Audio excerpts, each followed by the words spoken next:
Bismillahirrahmanirrahim and Assalamualaikum everyone. Welcome to one of our episodes in this Ramadan series. I'm super grateful to be back with this series, Alhamdulillah. Today we are here yet again with a familiar face, which I am always grateful that she always says yes to my invitations. And she is none other than Ustazah Hidayah. Assalamualaikum. How are Waalaikumsalam. you today? Alhamdulillah. Alhamdulillah. I hope you are comfortable Yes, I at am. this very beautiful seat, mashallah. Very different from my yellow couch the other Still time. comfortable. Definitely, but Alhamdulillah. And I really hope that with your presence today, it's going to be a beneficial chat, discussion, but more importantly, a sense of reminder lah for all of us as we tread through these Ramadan days, inshallah. InsyaAllah. So today we're going to talk about something really interesting. The goal of this series is to talk about the experience in Ramadan or fasting that we don't typically touch on. Because I think a lot of times when we talk about Ramadan, it's always, those similar things, which is good because it's meant to remind us again and again and it's always foundational. Yeah. But there are certain areas about Ramadan that sometimes we don't really talk about, which I feel if we can address it, it can also be a means where it can help us maximize our Ramadan, inshallah. InsyaAllah. Inshallah, before we begin, I do want to start off by asking you like an icebreaker question lah, to help us understand a little bit more about you, about your journey thus far, and of course in relation to Ramadan. Okay, so the first one would be, when you think about Ramadan today compared to like when you were younger many years ago, what has changed the most for you? I think for most of us, when we were younger, the concept of Ramadan that was nurtured to us, it's more on empathizing, Okay. right? It's usually like our parents, the elder ones would remind us to be grateful of all the joy that we have enjoyed throughout the whole year. And Ramadan is that dedicated period to actually empathize on our brothers, friends. Usually, like, our parents would say, like, think about your friends who usually struggles to find food. When we were kids, when we were at that very young stage, it's all about empathize. And I guess that's how we build resilience to endure no drink and food the entire day. As I grow older, then of course it reaches a point where it's all about physical lah. So of course, among the things that for me to build my own resilience and endurance is, think about how it benefits me physically. Like, losing weight, it goes into the benefits of fasting itself. How does it help our bodies to reset the system and so on. But now, as we grow older, we understand the significance of Ramadan itself, the objective, right? Yeah. The la'allakum tattaqun, that whole point. We start to delve into how do we, or what kind of spirituality that we would like to achieve in terms of our thinking, in terms of our behavior. We can still emulate the empathy, but to a certain extent, it's a different degree than when we were younger, when it's all just about hunger. Yeah. We start to empathize on other areas. Yeah. I love that you first started off by sharing about empathy. I think like growing up, because at that moment, our capacity to understand certain concepts might not be there yet. Yeah. So which is why we are given, certain examples to empathize, to sort of like feel what certain people feel. And I feel there's wisdom in that as well lah, because a lot of times for our own experiences, we would fast and we would not, for example, eat or drink. But it will come to an end every single day. Like I know that when Maghrib comes, I can eat and drink again, and it's always an exciting time, right? Even the Prophet ﷺ mentioned that one of the best joys of a fasting person is approaching the breakfast itself. So for us is to think about, okay, it ends every single day, but probably for our brothers and sisters, right? As we empathize, we realize that is not the case for them, and they might have been struggling lah with hunger, thirst, and the lack of their needs for a very long time. So that is a really beautiful point that you brought up. And I think sometimes we tend to forget that as well. Like when we grow older, when we have greater capacity, and again our focus shifts, we tend to forget things, and that is to really teach us about empathy. albeit when we speak about, we don't eat, we don't drink because we want to feel what others feel, albeit it's not specifically like mentioned in the like Quran or the Sunnah, but those are some of the wisdoms that we can get. And I think sometimes we forget that. And when we experience Ramadan during the fasting itself, sometimes we are not so empathetic lah, right? To other people and to ourselves as well. So at this moment, I'm just thinking about, how can I be a little bit more empathetic lah when I experience Ramadan, when I get the opportunity to live in the month of Ramadan all over again. Was there a time where you felt like you really needed to exercise empathy when you were fasting, particularly in Ramadan? Yes, definitely. Many. Evidently in your facial expressions, like too many times. MashaAllah. Yeah, Yeah. I guess, especially as Ramadan is gifted to us. I mean, we could actually just exercise empathy on any other day. Yeah. But as Ramadan is a dedicated month, that need can sometimes be furthermore emphasized. And sometimes it comes in a more subtle way, and the most obvious, like, oh, okay, we shouldn't immediately react to situations. Some of it require a lot of holding back, Definitely. and some of it also require us to speak up, even though we think that holding back or like holding our tongues, guarding our words or thoughts is it. But sometimes speaking the right things at the right time is actually another form of, empathizing, MashaAllah. if we are at that. Yeah. I love that. Thank you so much for sharing. I think a lot of times when we look at Ramadan, more or less it's always, that idea or that understanding of restraint, which is correct, right? But sometimes probably the way we view restraint is like it's either all in or nothing, or I just restrain myself away from literally everything. Meanwhile, there are certain things that would require us to utilize lah our tongue and take action, right? Right, yep. So speaking about tongue, today our conversation is actually centered around fasting the tongue. And again, why is this a topic? Because we want to bring ourselves forward lah, one level higher, to understand that fasting is beyond the hunger and thirst, but fasting is also in the manner how we take care of these gifts, the organs that Allah subhanahu wa ta'ala has given us. And interestingly, we learn from prophetic narrations that there is great importance of taking care of our tongue, right? Restraining where it is needed, to speak on justice wherever it's needed. But particularly in the month of Ramadan, sometimes we find that restraining the tongue could be one of the most difficult things to do, especially in the month of Ramadan. So I'm just wondering, was there a moment in like your own journey, your own life, where you realized that controlling your tongue is harder than the fasting that you are experiencing in your body? The realization actually kicks in when it's not just controlling the tongue. Okay. The idea or the concept of controlling what we speak, it is actually a whole coordination of all of our faculties. Because there's no such thing as we just blurt out things without actually think. Maybe there are some Consideration. occurrences, but Yeah. that kind of blurting out usually comes from a build-up of thoughts. Hence, when it comes to guarding our tongues or watch what we speak, it involves a whole coordination, as I said. It's the faculties of our mind, our heart, followed by our tongue. In fact, the tongue part is actually the last process. Definitely. Right? Yeah. So whatever that we speak, be it the good or the bad, it is a reflection of our thought processes.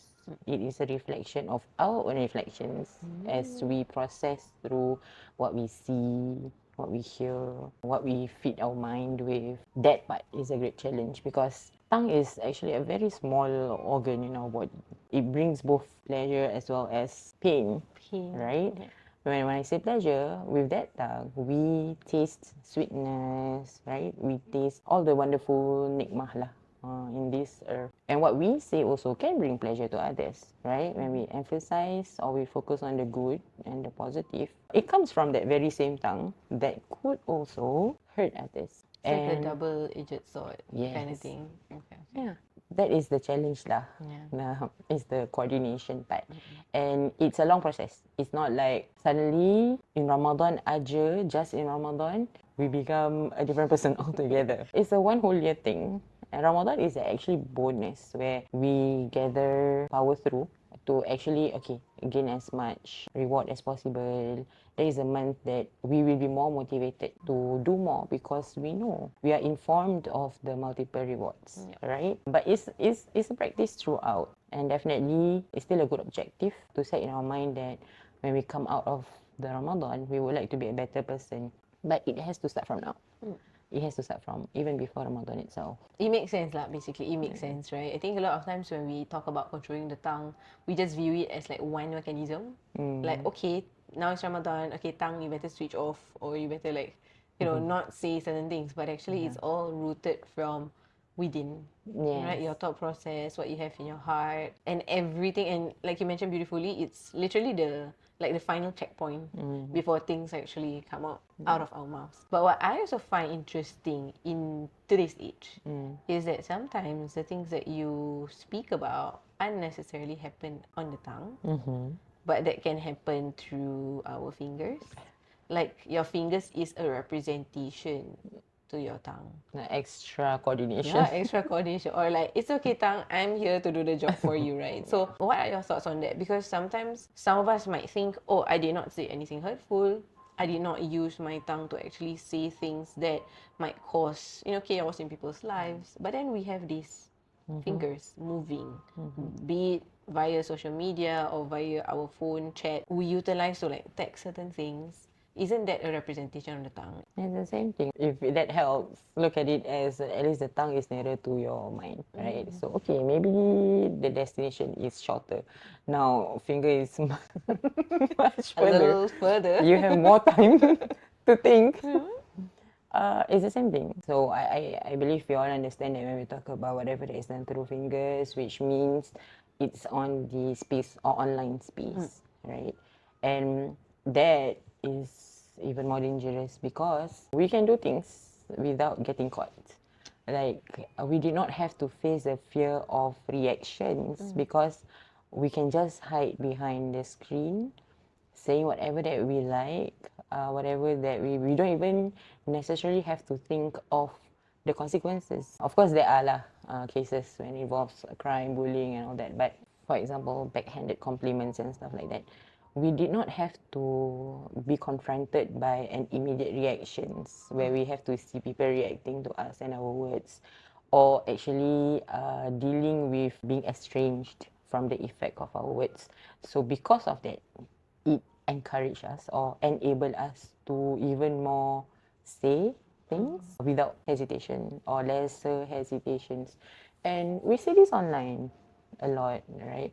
And I think a lot of times people are too indulged in trying to put across their points that they forgot.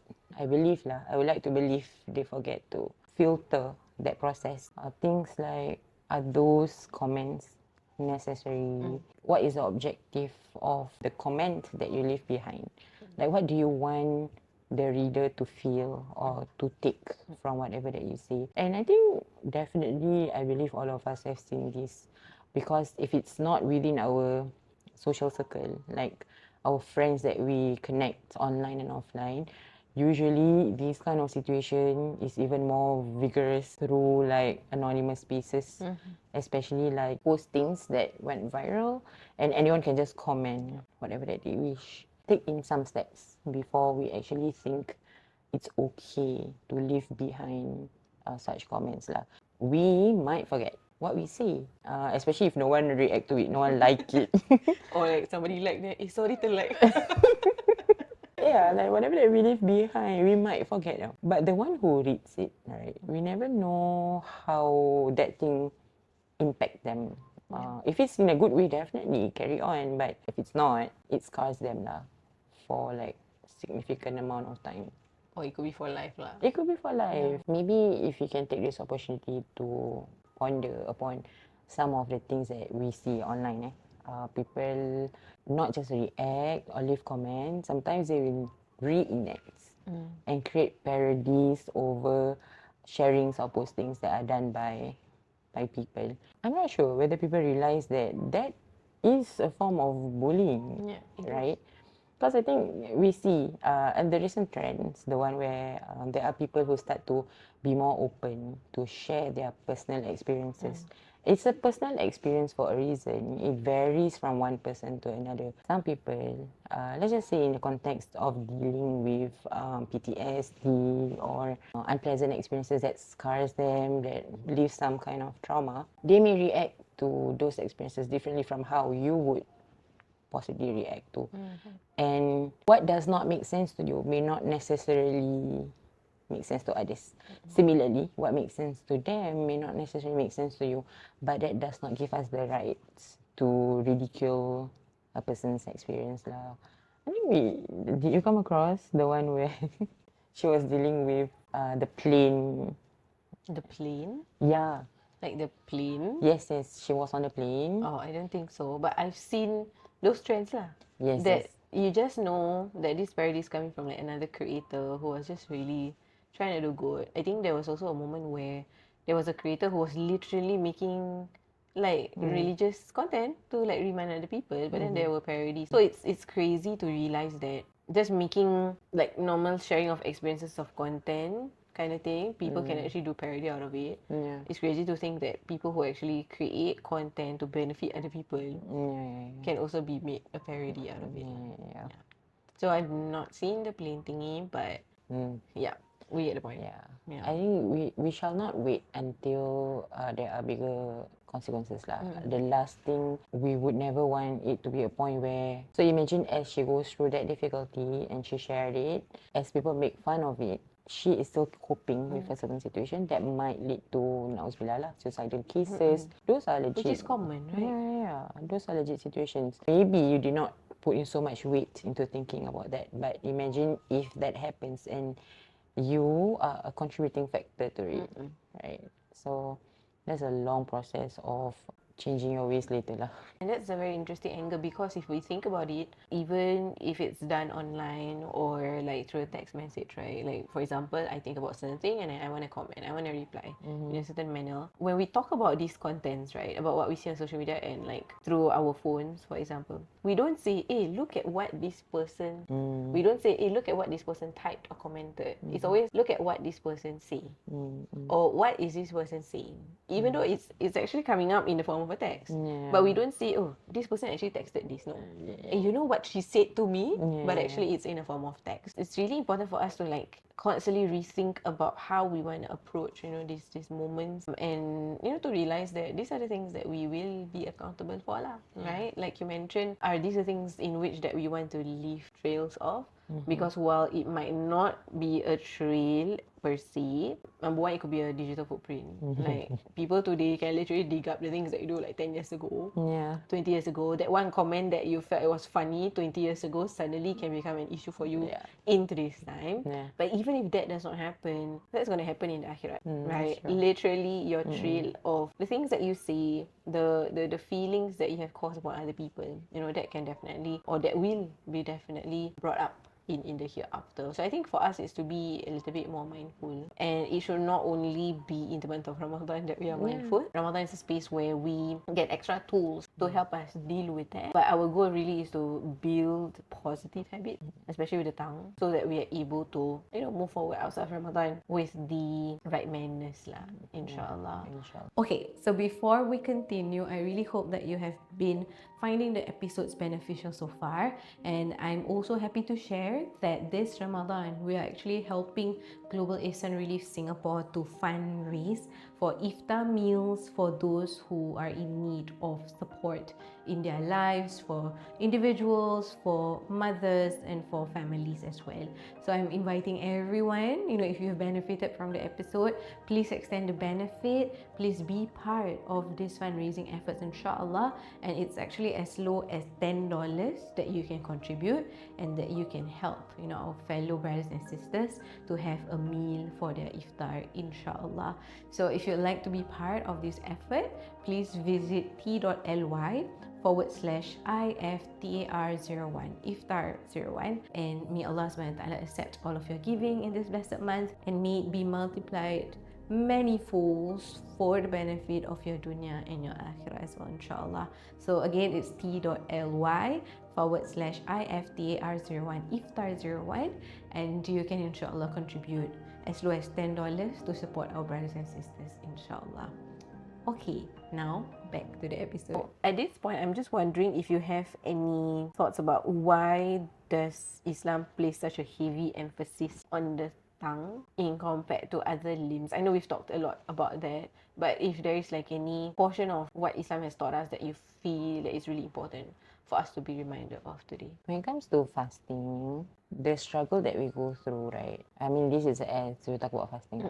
The struggle that we go through when it comes to not drinking, not eating, is our own endurance, which means it's our own struggle. We are the one who deal with the discomfort or the hardship. But the tongue that we use, especially in the wrong way, is not just how you deal with yourself, but you are dealing with others, which means the implication is not just you, but what you say affects others as well.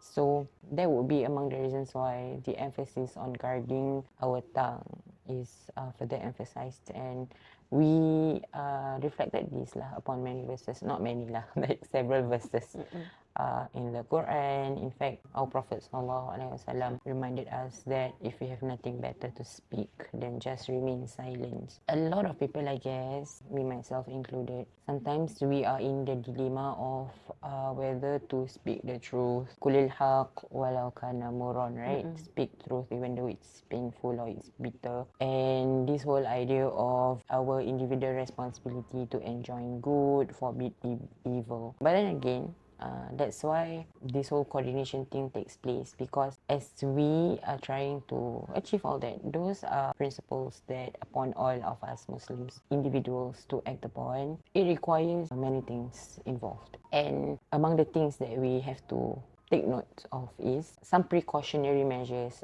the things that even if what we want to say is the truth, the way we say it and how we say it and the end result that we want to achieve. Like even in fact, as we reflect, when Prophet Musa alayhi salam was asked to approach Fir'aun, someone who we know has been established as an exemplary figure for evil, even so Allah Ta'ala reminded him to speak with kindness, or to be gentle with the approach. The emphasis is there from the very beginning.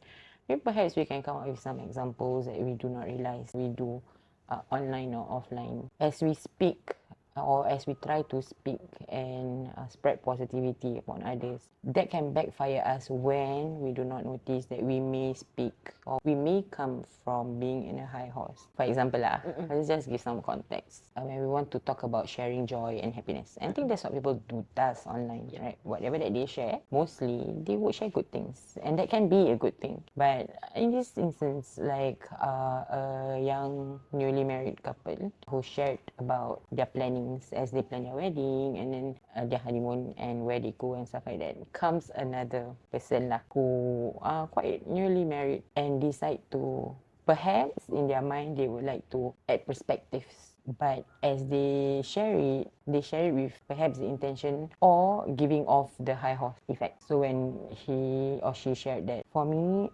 my first honeymoon, me and my husband, we planned that the first that we travel together is Umrah. So that is a first beginning of our married chapter of our life, and it looks like it's a good thing, right? But like, why would you want to share that when the other party just shared of another happiness or joy? That it's like as though, oh, this is the better way, you see, like I have a good start, what about you? Like, didn't you think about that, and that leaves behind some impact in the other couple, perhaps not about what they want to reflect about themselves. In the end, is the effect of what you say makes them repel even further, right? Because rather than they can take it as a good thing, it's just a matter of comparison. So this is where we reflect upon whatever that we want to speak or we want to share. The things that we can think about is, do we feel better about ourselves after we say it? Because that is also ego that we are talking about. And as we guard our tongue, the guarding of our heart takes place. Sometimes shaitan comes in that way. It's not the evil things, you know. Like we would think that, oh, in Ramadan we will not gossip. Because shaitan is not there. Yeah, we won't gossip, we won't curse, we won't speak vulgarities, right? But what about mask the evil through good, right? And this is also how shaitan plays its parts, you know, with making you feel good. Like, I speak good things, right? But where are you coming from? So it's the ego that we need to also nurture, our ego that we need to nurture, the pride, arrogance. These are the things that we need to reflect upon and fix lah. Love. So two things that I'm getting would be number one of the reasons why Islam emphasizes a lot on the tongue than the other limbs. Of course, there's emphasis, but there's more emphasis on the tongue. Like you mentioned, it's that when it comes to the tongue, you can cause discomfort and hurt towards other people, but you might not see its effect. Compared to, for example, if you were to punch somebody, you punch, then that's literally physical impact, and then you will see like a blue black bruise situation, right? But when you speak with your tongue and then you bruise a person's heart, you don't see those bruises, right? And as human as we are, when we don't see something means it's not there. But again, Islam teaches us to believe in Allah subhanahu wa ta'ala, in which we do not see, but we know He is there. We know that He is present. We know that He exists. And can we actually translate that into, you know, things that we do, right? Our actions and our interactions with the people. The other point that I'm getting from sharing was that it was really beautiful when you mentioned about the importance of checking in with yourself. Like, what does this make you feel? And I think that's really important. I think we don't always do that. It's always about, okay lah, the content is good. Okay lah, I just say whatever it is that I want to see. Sometimes we take another step to consider, will this person be okay and open to receive what I'm saying? That's also merciful. But I think one step further is to realize, how does this make me feel when I say certain things? Like, does that make me feel better about myself? Do I feel good because of what I say? Do I feel good because of how I say it? And I think, at least for me lah, personally, it might be something that I want to do a bit more, you know, especially this Ramadan, to take this opportunity to cultivate, you know, these positive habits so that I can bring it outside of the month of Ramadan. And that really puts perspective lah. Like, why am I feeling a certain way when I'm saying certain things? And to ask that question, we also need to be very honest with ourselves, because if we're not honest, then we're not able to assess ourselves and the situation. And I think which is why, as you beautifully mentioned about the hadith of the Prophet ﷺ, kan, فَلْيَقُلْ خَيْرَ أَوْ لِيَصْمُتْ, to say what is good or to remain silent. Before the emphasis of remaining silent, it's to say whatever it is that is good. It is to realize that there is greater weight in saying than not saying. But in saying good, how are you saying it? What do you feel when you say it? Is that the right time to say it? And based on the examples that you shared, you know, I was just thinking, you know, sometimes it's, yes, I'm trying to come off as reminding other people that maybe this is the better way. But again, are we considering the situations? Are we considering the need at that point in time? But actually, if we take a few steps back, is there a part of us that feels unsatisfied that certain things that are done by other people is being given attention to? Meanwhile, certain good things that we are doing is not being given attention to, and therefore I feel like saying it, because definitely if you put these two things side by side, on the surface it must look better lah, right, as the other option. But there is a reason why your good deeds are hidden. There is a reason why certain things are not being aired and shared. And I think that could also be like a point of reflection for us lah. Probably one last thing for you to think about to answer, inshallah, for today's episode is moments where, like you mentioned earlier, that sometimes in controlling the tongue, it's not about not saying. Sometimes in moments of justice, in moments of having to empathize, we need to speak.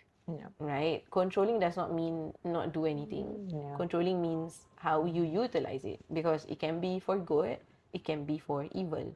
So how do we actually balance that? Trying to control the tongue, trying to say things of justice, things which are kind. At the same time, do not want to go overboard, be it in person or online. Like, how do we actually balance the act of controlling the tongue? There are also many degrees to this situation.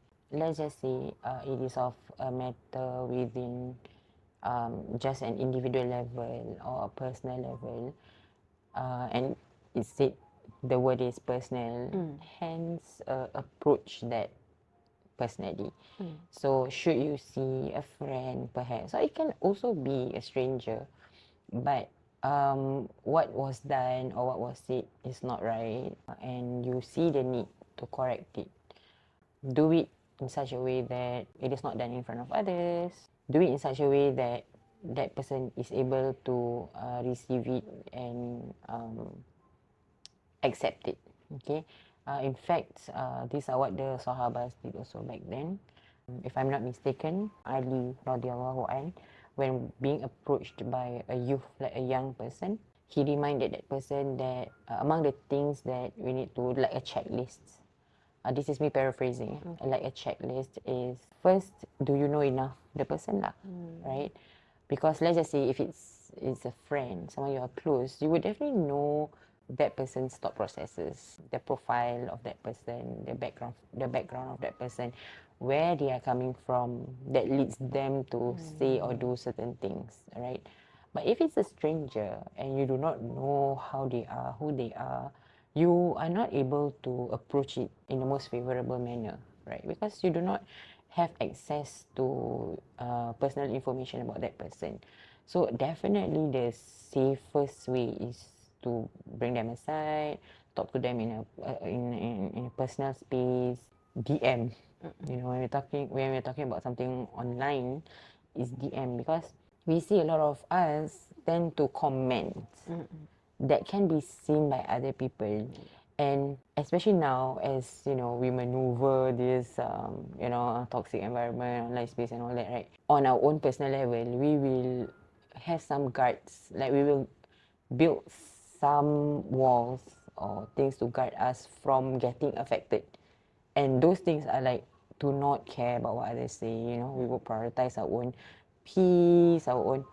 And as much as those are good things, so hence, if someone has built those things up, how would you access them in such a way that they are able to accept what you say?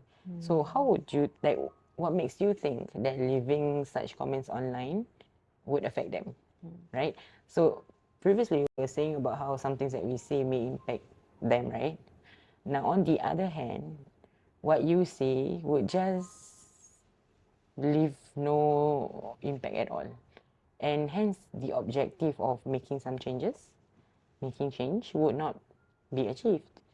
And when we do something, we have to do it, you know, with a certain objective in mind. On a personal level, think about those things.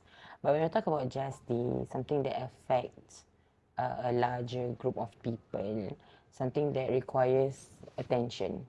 Okay, and like I said, when we talk about justice, it does not affect just one person. Usually lah, things that need to be corrected, then that is different. That if you need to garner attention, is a different thing altogether. Of course, with the right protocols, with the right things in mind, the actions that we decide to take will it leave behind any impact or negative consequences towards others as well. In the whole point of coordinating our mind, heart, and our tongue, keep it in our mind also that as we guard our tongue, right? So it's not just about restraining, it's about controlling, it's about guarding. Think about whether what we say, will we regret it or not? And our silence, what we were silent about, would that also leave any form of regrets lah? Because there are also many times in our life, I believe all of us has went through that. Sometimes when we reach home and we wrap up the day, then we realize, why didn't I say that? Or why didn't I say something about that? That is also another form of regret, you know. Of course, the regret of saying wrong things is heavier than not saying at all. But there are many instances where not saying anything at all, when you know you could have made the situation better. Yep. It's something that we would be regretful of, and we would like to avoid all that lah. And I think that form of regret is the most challenging because it sticks with you until you get some form of closure Yes. on how to address that. It's tougher to deal with that baggage lah, I feel. Yeah. Of I wish I said something, or yeah, done something done about something it. differently, Yeah. or done something about it. So we, of course, we're not perfect. We're not able to escape those circumstances, but we definitely want to lessen lah those circumstances because it can be really, really challenging. Yeah. I love that you shared about justice. I love that you shared about the social media online space. The thing about that space is that when we are on it, we tend to be easily influenced. So, in retrospect, yes, I look at myself, my intentions, what does it make me feel. But at the same time, the thing about the social space is that you can make other people feel a certain way towards a certain thing or towards a certain person. So, like, imagine you're struggling with this thought, and then there's five, ten, hundreds other people who does not know of this, and because of certain comments of ours, and because they trust who we are, then what would happen is that we are making 100 over people having a certain kind of assumption that might not be kind towards certain people whom in which they have never met before. And I think that's always challenging because when we are in those moments, do we choose to accept and receive that impression that is be given to us through such comments, or can we actually approach the person that we like, that stranger, right, that person that we do not know, with a blank slate? And a lot of times that is difficult. You will already have pre-assumptions about the person, you will already have a list of thoughts about the individual. Meanwhile, you have never said hello to the person in real life before. So I think the effects are great. I think we can continue to talk about how intense it is, but the reality is that this tongue is an organ in which there is a gift from Allah Subhanahu wa Taala, in which through it we can do so much good, right? But also through it, sometimes we can hurt people. We can cause situations to be really, really uncomfortable. Interestingly, when you say things and when you choose to not say it, it can also hurt as well. So it's really important for us to be mindful, and especially in this blessed month of Ramadan, I hope we be much more intentional lah, right, with the usage of our tongue, to remember that it is also accounted for, to realize that it can also impact our quality of fasting. Yeah. And again, we don't do it just for Ramadan lah. We do it for Allah Subhanahu wa Taala. So the last one for today, inshallah, is if someone would want to focus on just one tongue related practice this Ramadan, what would you recommend? General commenting, I guess. Casual conversations, because we talk about tongue, right? Yeah. The casual conversations we may have with our friends, peers, colleagues, anyone lah within our daily interactions. I think at some points online, okay, for those who are not used to be active online and interact. What I mean by that, some of us, we only post our own experiences. Some of us are involved with the interactions online. So okay, that's one angle that we have addressed. But now we are talking about the daily interactions one-to-one that we have during fasting, especially. Sometimes on other days, those things will not affect your friends. But in the month of Ramadan, it's not just a test to you, it's a test to them as well. What used to never hurt them or never make them feel affected, suddenly in the month of Ramadan, they can get affected lah. But why I say general commenting is because it's through these daily interactions that may lead to bigger disputes. Because sometimes as we interact, we always want to include humor, fun things in our conversations. And more often than not, these humor and fun conversations, if we do not realize or we do not take note of, they can build up to bigger disputes. And people may be okay in the beginning, but how they react and respond to you in the future is usually caused by all this build up of casual comments and conversations. From my personal experience, from what I also encountered from others, these comments can turn from a secure person into an insecure person. Something that by right they are all fine, they are all okay with how they are, how they, operate themselves. Your comments may suddenly make them overthink and be affected lah. So try your best to not be too light with what we say. leaving remarks, because the unintentional ones that usually affect us lah. Inshallah. So it's just to be a little bit more mindful. Yeah. Yeah, I think that's how sometimes shaitan does their work also. Like you don't see hurtful things, but sometimes it's the general comments that you think might not hurt could be damaging lah. But all in all, which is why we are constantly reminded to remember Allah, to do a lot of zikrs, to use the tongue to recite the Quran, to say good things, because we want to ensure that there is that habit of saying things which are good, so that this general commenting or anything that comes from out of our mouth won't be as bad, because our mouth is only used to what is good.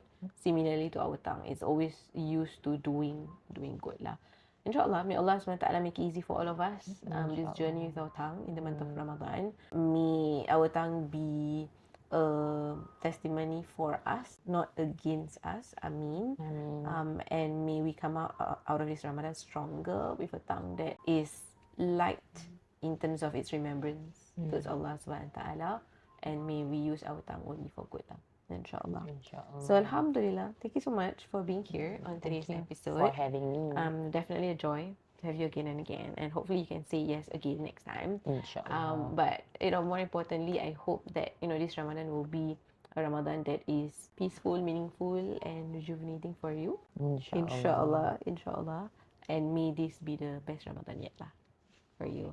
And of course, for all of us, thank you so much for listening, for tuning in to today's episode of the Ramadan series. I hope you have found something beneficial from our discussion. And also, a big shout out to Vivri for allowing us to record the episodes here in their beautiful space. They have, mashallah, more than 23 years of experience in this field. They have helped a lot of homes to feel very, very comfortable, mashallah. And yes, if you are interested in their services or in the good work that they are doing, feel free to check them out, inshallah. I'll leave all of the details in the description. A special mention to Sis Rita for saying yes to this. And when you look through all of the episodes in Ramadan, especially the ones in person, we are actually at their studio lah. Yeah. So once again, thank you so much, everyone. Have a good Ramadan, and be sure to tune in to the next episodes. Assalamualaikum warahmatullahi wabarakatuh. Waalaikumsalam.